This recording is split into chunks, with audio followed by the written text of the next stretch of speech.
I'm a kidney recipient. Of course, iniinom ko sa tamang oras ang aking anti-rejection meds.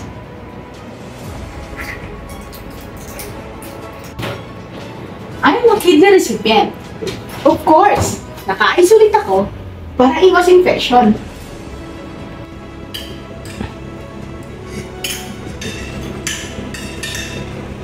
I'm a kidney recipient. Of course, healthy ang pagkain ko at walang alat.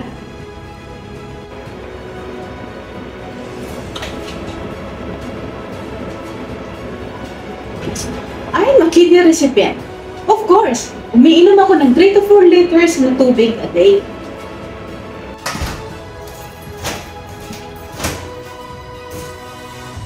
I'm a kidney recipient. Of course, regular ang laboratory at check-up ko.